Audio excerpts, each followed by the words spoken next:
A one-year-old bull terrier pup is looking for a new home after a car crash killed his owner on Saturday. 40-year-old Jeremy Carnahan died after his car plunged into the Buller River over the weekend. His black and white pup, Doggy, who was in the car at the time, was found curled up on a nearby riverbank. Somehow Doggy survived this accident. Buller District Animal Control Officer Tracy Judd is charged with rehoming Doggy, and earlier she told me what happened. He got out of the car somehow, swum to the other side of the riverbank, and the jet boat just spotted him through. They shone their light over actually onto the riverbank and just seen a pair of eyes. So they went over, and here was the dog curled up in a wee ball on the dirt in the riverbank. So they chucked him in the boat and brought him up to me. He would have been very distressed in every way because, one, he's been through a horrific experience himself, and two, he's lost his master. Exactly, yeah, he was we couldn't get him to walk, we had to carry him, and he was just really shocked, and it was just, everyone was there. It was pretty upsetting. It was. Yeah, I bet it was. Yeah. But bit by bit, he made a recovery. He did. He went to the vets on the first night, on the Saturday night. He spent the night there because it's much warmer than the pound, and they just had a look at him. But he had a bit of blood on him, but no real injuries, just a bit stiff and sore.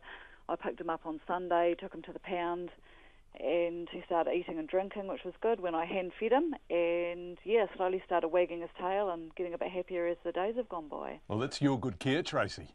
Hopefully it is, something to do with it anyway. Yeah, and then you decided to take his photo, and you said sit.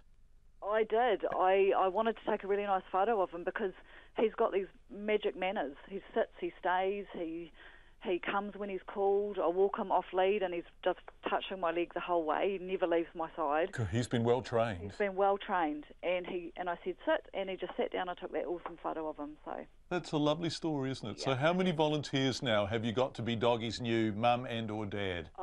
We've got about 45, and the phone's just continuing to ring. But today he's going into his foster home, which is our local detective at the police station. Yeah. Is taking him because he's got 2 weeks leave, and he said, look, I'll take the dog, I'll pick him up today, and that gives me a chance to vet everyone and see who the best home is. So wait a sec, your local detective our local detective at the police station, he's our foster home. And just at the community station there in Westport? Yep, he rang me and said, look, I'm on leave for 2 weeks, I'll take the dog home. I said, perfect. Gives me 5 minutes to vet everyone and take a breath and try and find the best home for him.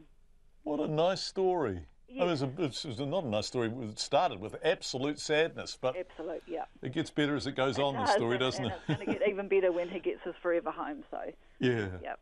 So what's the criteria, Tracy, when you're judging where Doggy's going to go? What are you looking for? Well, with him, we're looking for someone who's maybe semi-retired type people that can be home in the day or can take him in the ute because he just loves the vehicle. He's travelled all around with his owner in the vehicle.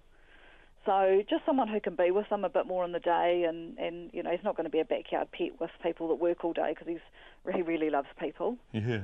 Well, this dog, boy oh boy, it's just... He's a good boy. He's such a good dog, yeah. I mean, and the owner, the guy's done a really good job of. I mean, he's only a year old, so he's only a puppy, but he's done a really good job with him. Yeah, sad story, but a lovely response to that dog looking up with a sense of understanding I felt at the camera.